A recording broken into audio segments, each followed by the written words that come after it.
Bismillahirrahmanirrahim. Assalamualaikum warahmatullahi wabarakatuh. Alhamdulillahi rabbil alamin. Nahmaduhu wa nusalli ala rasulihil karim Sayyidina wa maulana Muhammadin wa ala alihi wa sahbihi ajma'in. Allahumma alhimna ma rasyida umurina wa a'idna min sururi anfusina wa min sayyiati a'malina. Allahumma salli ala Muhammad wa ala ali Muhammad.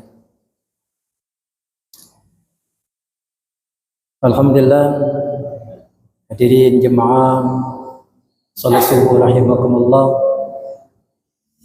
Puji syukur kita panjatkan kehadirat Allah Subhanahu wa taala yang melimpahkan kepada kita keberkahan, kesehatan. Mudah-mudahan dengan sehat yang kita dapatkan dan keberkahan-keberkahan yang Allah Subhanahu wa taala berikan menjadikan kita selalu orang-orang taat kepada Allah Subhanahu wa taala. Salat beriring salam kita aturkan kepada junjungan Nabi Allah Muhammad Rasulullah sallallahu alaihi wasallam.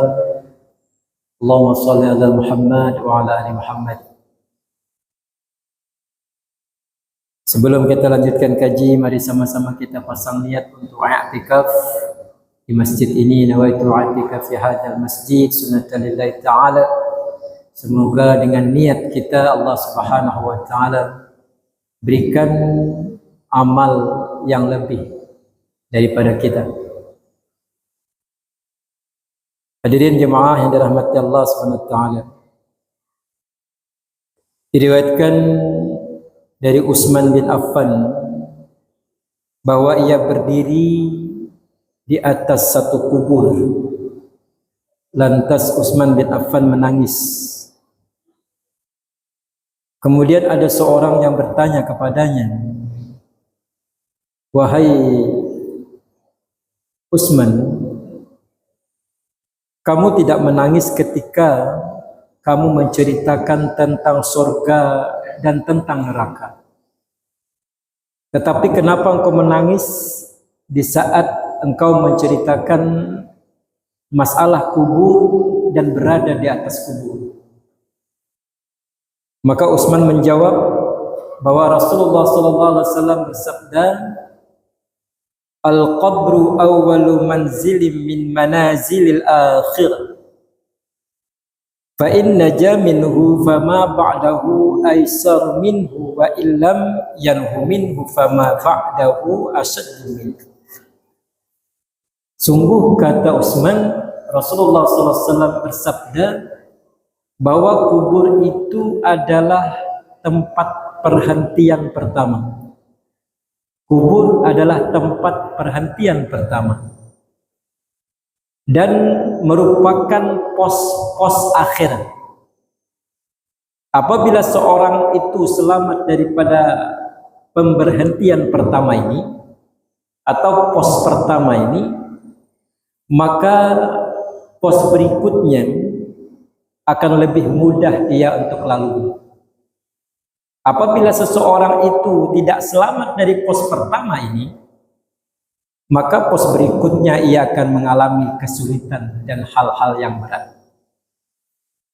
Hadirin yang dirahmati Allah Subhanahu wa taala, ternyata kubur ini kalau menceritakan tentang neraka mungkin lebih berat daripada siksa yang Allah Subhanahu wa taala berikan. Tetapi kenapa kubur ini pada saat diceritakan oleh Utsman bin Affan beliau menangis? Ternyata inilah asbabnya, karena kubur inilah tempat pertama yang kita akan dihisab setelah dunia. Satu ketika Rasulullah SAW beserta para sahabat-sahabatnya, mereka mengantarkan satu jenazah. Lalu kemudian jenazah itu dimakamkan dan dimasukkan ke liang lahat. Setelah itu Rasulullah SAW bersabda, "Istaghfiru li akhikum fa innahu an liyus'al." wahai saudara-saudaraku, ini permintaan Rasulullah kepada para sahabatnya. Jadi kepada pemimpin yang memberikan satu panduan di alam kubur, di kubur itu. Maka Rasulullah SAW menjelaskan, wahai sahabat-sahabatku, mintakanlah pada Allah istaghfiru li akhikum, ampunan atas mayit ini. Maka kita disuruh semua yang hadir dalam satu ziarah itu, maka dimintakan untuk memintakan ampunan atas si mayit itu, supaya orang yang sudah dikubur ini, kata Rasulullah SAW, diampuni oleh Allah SWT. Jadi inilah bakti kita kepada saudara-saudara kita yang telah mendahului kita. Walaupun kadang-kadang orang yang mungkin meninggal itu pernah menyakiti kita, mungkin orang yang meninggal ini pernah dulu menyusahkan kita. Nah, inilah kemudian ikhlasnya kita sebagai saudara. Inilah ikhlasnya kita sebagai saudara-saudara muslim, mintakan ampun. Jadi kita ini jemaah dirahmati Allah SWT hidup di dunia ini, memang kadang-kadang ada kesalahan, kekhilafan di antara satu dengan lain, hablum minan nasnya, tapi oleh Allah Subhanahu wa taala, oleh Rasulullah SAW diajarkan, tetaplah istaghfiru li akhikum, mintakan ampun di saat ia sudah meninggal dunia. Dan kemudian mintalah kepada Allah ketetapan supaya si mayit ini bisa menjawab pertanyaan-pertanyaan yang dilontarkan nanti oleh mungkar dan nakir kepadanya. Karena kata Rasulullah SAW, mayit ini pasti akan ditanya. Nah, Allah SWT, kalau kita kaji masalah kubur, masalah akhirat ini, hawadithul adad, kadang-kadang tidak masuk ke akal kita orang-orang yang mungkin hanya berpikir tanpa iman. Karena hidup ini jemaah dirahmati Allah SWT, yang menyelesaikan masalah kita hidup dunia dan hidup akhirat itu adalah iman saja. Kalau orang itu punya iman, al-imanu aqdun bil qalbi wa iqrarun bil lisani wa amalun bil arkani. Iman itulah sesuatu yang tertancap dalam hati. Maka iman inilah yang menyelesaikan masalah. Kalau orang itu tidak punya iman, dia punya masalah dalam kehidupan dunianya, dia tidak punya iman, dia bisa akan stres. Hari ini, maaf, kalau emas naik melambung, rupiah menurun, orang yang kemudian menabung dengan rupiah saja merasa rugi. Artinya dia stres gitu. Aduh, gak ada artinya lagi duit rupiah. Mungkin begitu. Kalau dulu mungkin ada di zaman tahun berapa dulu, mungkin orang-orang tua kita pernah mengalami duit 1.000 jadi 1 rupiah. Nah, pernah gitu. Saya mendengar dulu dari orang tua, oh dulu Abah kan orang Sungai Luar. Jadi kata Abah, ada Cina, orang Sungai Luar itu sugih awalnya. Tapi pada saat mendengar duit rupiah itu jatuh dari 1.000 jadi 1 rupiah, tajunnya dari loteng, gitu. Dari loteng rumahnya mati. Karena apa? Stres, gara-gara duit turun. Begitu. Kalau ia tidak punya iman, tidak ada iman dalam hatinya, orang memikirkan pada saat itu saja hidup ini. Nah, jadi ada lagi artinya aja. Pernah juga ada orang yang pada saat satu keluarga naik mobil, kemudian pas tabrakan, yang hidup cuma suaminya sendiri. Istrinya meninggal, anak-anaknya meninggal. Suaminya ini akhirnya stres. Stres. Begitu kalau seandainya tidak ada punya iman. Makanya pada saat seseorang sadar, ia kembalikan kepada Allah Subhanahu wa taala, maka dia akan mengetahui bahwa hidup ini adalah sesuatu yang berjalan sesuai dengan kehendak Allah, bukan kehendak kita. Kalau orang itu melakukan sholat jenazah, kan sholat jenazah itu fardu kifayah. Ada 4 takbir dalam sholat jenazah. Maka takbir pertama kita membaca suratul Fatihah. Kan ada 4 takbir. Membaca suratul Fatihah. Takbir kedua membaca salawat pada Rasulullah SAW. Takbir ketiga adalah membaca doa yang telah diajarkan. Yang takbir keempat Ada yang mengatakan sunnahnya diam saja, dan kemudian salam. Kalau di Makkah kan begitu. Dia takbir keempat, diam saja langsung salam. Kalau di sini biasa ada doa lagi. Doa selanjutnya di takbir keempat. Allahumma la tahrimna ajrahu wa la tabtinna ba'dahu waghfir lana wa lahu. Nah, hadirin rahmatillah subhanahu wa ta'ala, yang kita ambil di sini adalah takbir ketiga. Menyesuaikan daripada hadis Rasulullah SAW tentang istaghfiru li akhikum. Di takbir ketiga itu kita membaca Allahumma ighfir lahu bagi laki-laki mayitnya, warhamhu wa'afihi wa'fu anhu. Kalau dia mayit perempuan, Allahumma ighfir laha warhamha wa'afihi wa'fu anha. Maka di situ jelas kita sebagai makmum di takbir ketiga itu meminta kepada Allah Subhanahu wa taala untuk mayit ini diampuni. Ya Allah, ampuni si mayit ini. Berikan mayit ini rahmat-Mu ya Allah. Berikan kemuliaan pada mayit ini ya Allah. Kan itu doanya.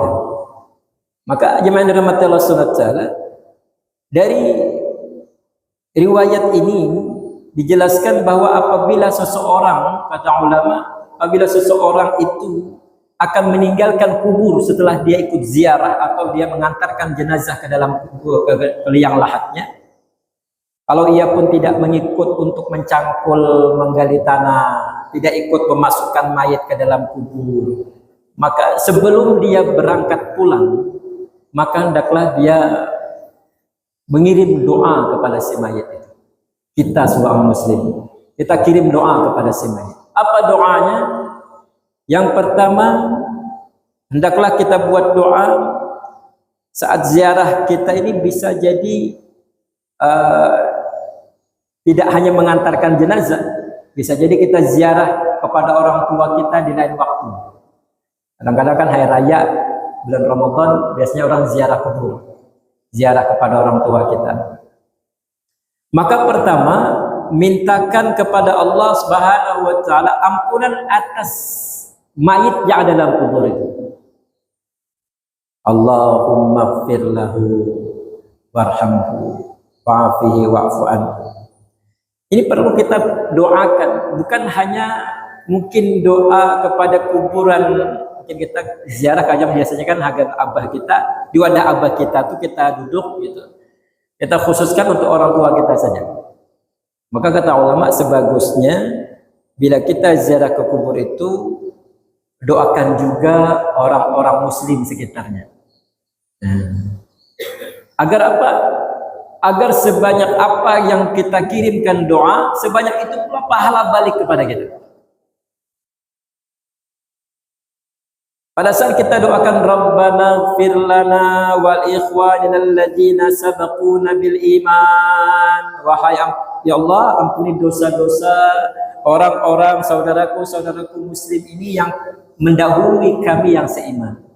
Maka di saat doa itu kita sampaikan, bukan hanya satu daripada ampunan yang kita dapatkan dari Allah Subhanahu wa taala, tapi sebanyak mana kubur itu ada wilayahnya. Kalau di Tanjung Harapan mungkin dah beribu. Maka 1000 itu kita dapatkan pahala daripada doa gitu. Jadi jemaah yang dirahmati Allah, mintakan ampun atas dosa daripada orang-orang yang dikubur ini, maka Allah Subhanahu wa taala akan balikkan doa itu kepada kita. Jadi bukan hanya abah kita saja kita doakan, tapi khususannya kan orang tua kita. Tapi juga boleh kita kirimkan Rabbana ighfir lana wa li ikhwanina alladzina sabaquna bil iman. Kita doakan juga orang-orang di sekitar daripada kubur. Kemudian kan kita sebutkan tetangga abah kita atau tetangga mamak kita atau sebutkan nama-nama yang di sekitar itu. Maka masya Allah, subhanallah, ini suatu hal yang luar biasa untuk mendidik kita menjadi orang-orang yang selalu mendoakan. Yang kedua, mintakan agar orang kubur itu telah ditetapkan akan jawaban daripada malaikat. Mintakan agar orang-orang ahli kubur itu ditetapkan akan jawaban yang telah ditetapkan untuk menjawab pertanyaan munkar dan nakir. Man rabbuka wa man nabiyyuka ma kitabuka Ditanya, apakah pertanyaan itu sama Pak dengan kita di dunia? Tidak sama Pak. Memang di sini kita diajarkan siapa Tuhanmu, kita kan akan jawab Allah. Siapa nabimu, kita akan jawab Muhammad. Siapa lagi? Gitu. Apa kitabmu, kita akan jawab Al-Quran. Apalagi kitab kita selain Al-Quran, kan gitu. Tapi di akhirat ini yang menjawabnya adalah roh kita. Maka kalau seandainya di akhirat ini jemaah dirahmati Allah Subhanahu wa taala, itu jasad yang mengikuti roh, gitu. Karena jasad ini tidak bisa lagi di akhirat bergerak pada saat lepasnya roh itu daripada tubuhnya. Meninggal orang, mati, masuk dalam kubur. Nanti di alam kubur itu roh ini, jasad ini yang mencari roh. Kalau di dunia roh yang mencari jasad. Orang pada saat wanita, ibu-ibu kita hamil, orang tua kita hamil dulu, maka embrio terjadi, membentuk daging selama 4 bulan, baru ditiupkan roh. Jadi roh yang mengikuti jasad kalau di dunia. Tapi nanti di akhirat itu jasad yang mengikuti roh. Makanya pada saat didudukkan jasad itu ditanya oleh Munkar dan Nakir, maka dia mengikuti roh itu.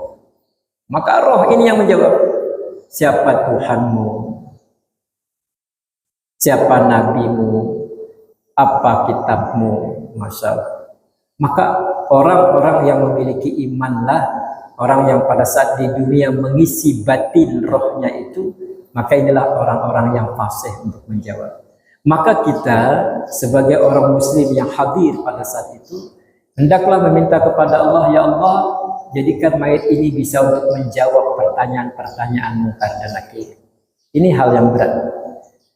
Maka kata ulama diajarkan juga kepada khususan ahli warisnya.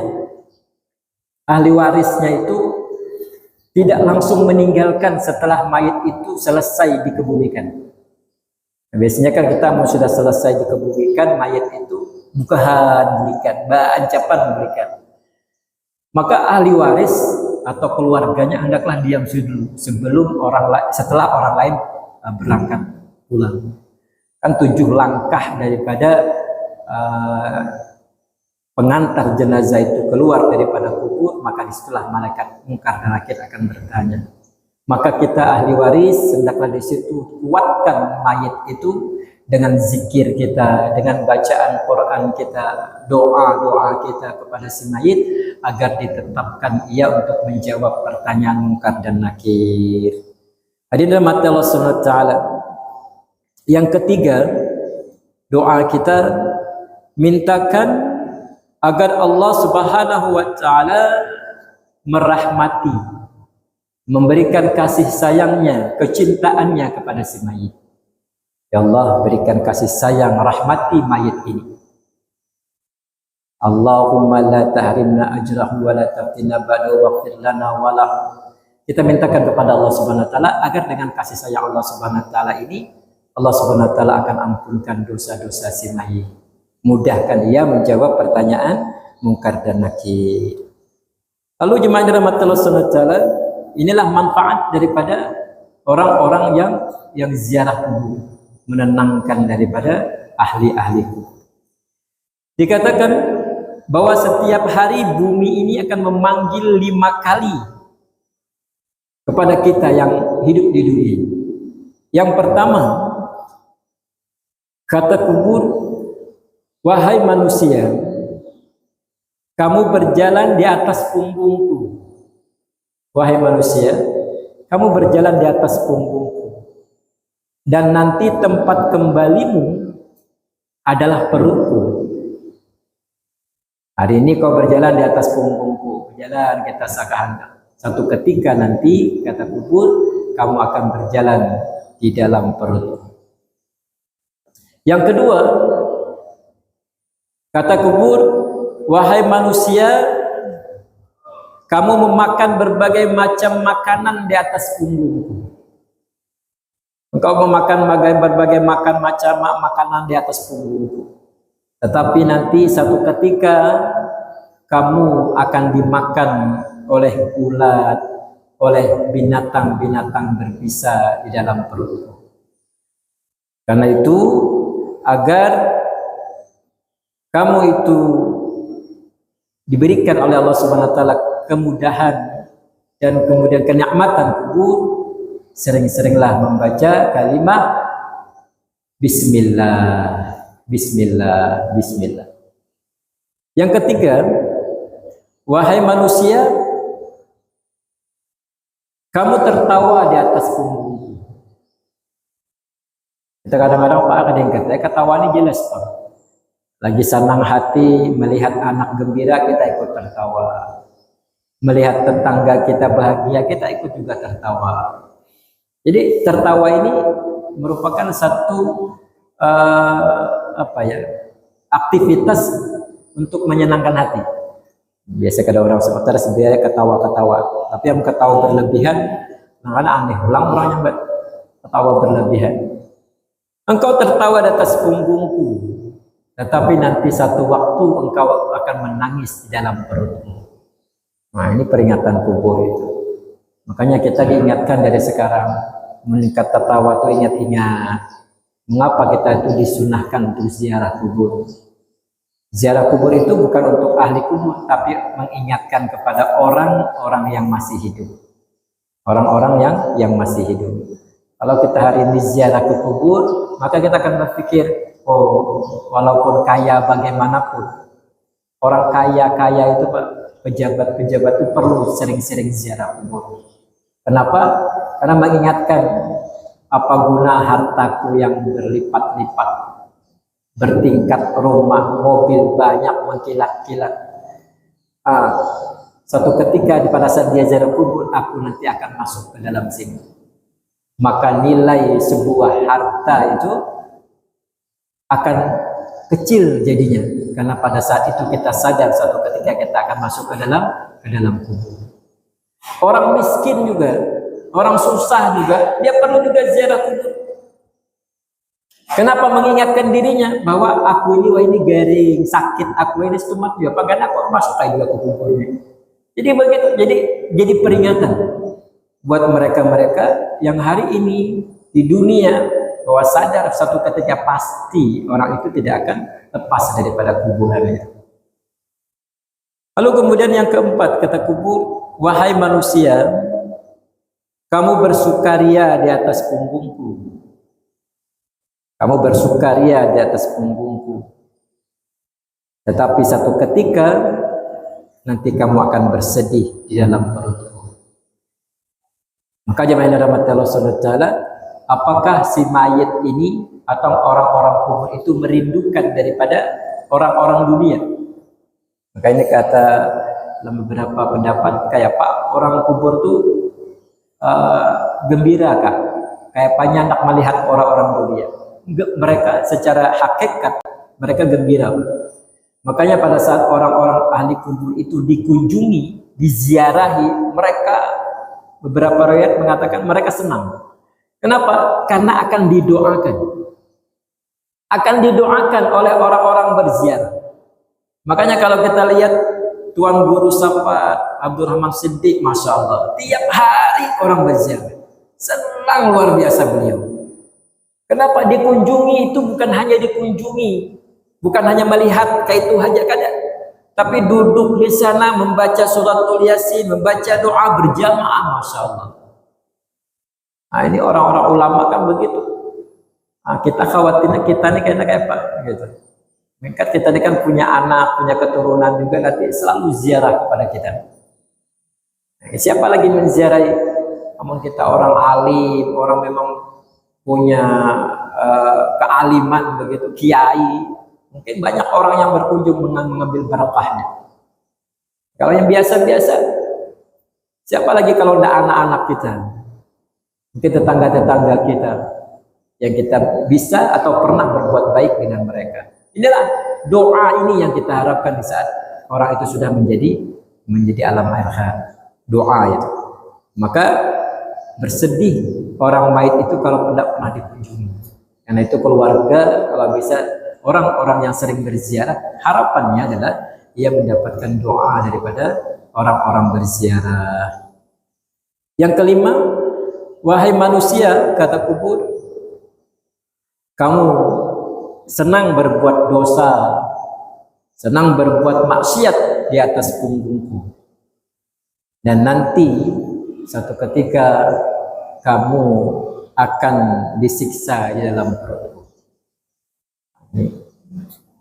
Kita buat dosa, maka disiksa. Tapi kalau kita buat amal, sholat kita jaga, sedekah kita lakukan, tiap sholat subuh kita ada sedekah, berbuat baik sama orang, murah senyum, menyenangkan hati orang, tidak mempersulit orang, maka insya Allah di dalam kubur kita akan mendapatkan nikmatnya Allah Subhanahu wa Ta'ala. Kaum muslimin yang dirahmati Allah Subhanahu wa Ta'ala, Amr bin Dinar pernah berkata bahwa ada seorang penduduk Madinah yang mempunyai saudara perempuan. Maka pada saat itu saudara perempuannya itu sakit dan ia minta kepada Amr bin Dinar untuk dijenguk. Setelah sampai di sana, saudara perempuan itu meninggal dunia. Lalu ia pun mengurusi jenazahnya. Sepulang daripada penguburan jenazah itu, ia ingat bahwa kantongnya jatuh sewaktu menguburkan jenazah itu. Ada kantong emasnya jatuh daripada ke kubur itu di saat ia menggali kubur tersebut. Lalu kemudian ia pergi lagi ke kubur itu dan minta tolong kepada seorang temannya, ahli kubur yang menggali kubur itu kembali. Dan kemudian ia menemukan kantongnya yang terjatuh di dalam kubur itu. Lalu ia berkata pada temannya, pergilah kamu karena aku ingin melihat apa yang sedang terjadi pada diri saudaraku. Kemudian pada saat itu ia mengangkat tutup liang lahat itu dan tiba-tiba dia ambil kantong itu. Ternyata pada saat itu kuburnya mengeluarkan api. Ada api yang menyembur. Masya Allah. Maka terkejut Amr bin Dinar ini. Lalu kemudian pada saat ia meratakan kubur itu lagi, cepat-cepat ia kemudian pulang dan bertemu pada ibunya. Dia berkata, wahai ibu, beritahukan kepadaku apa yang dilakukan saudariku ini. Adingku yang begini ini apa yang dilakukannya di dunia? Kata ibunya, emangnya ada apa? Untuk apa wahai Amr engkau bertanya tentang adikmu? Apa kata Amr? Wahai ibu, aku tadi pada saat ikut memakamkan, menguburkan adikku ini, maka kantong emasku terjatuh ke dalamnya. Lalu kemudian setelah selesai aku pulang kembali ke kubur itu, aku minta digalikan kubur. Pada saat aku akan mengambil kantong itu lagi, ada semburan api dari dalam kubur itu kepada aku. Apa yang dilakukannya wahai itu? Maka jemaah yang dirahmati Allah Subhanahu wa Ta'ala, ibunya berkata, wahai Amr, sungguh adikmu ini suka mengakhir-akhirkan daripada sholatnya. Dan kemudian tidak becus ia dalam bersuci, berhadas. Nah, ternyata wudhu kita itu Pak harus diperhatikan. Wudhu kita diperhatikan.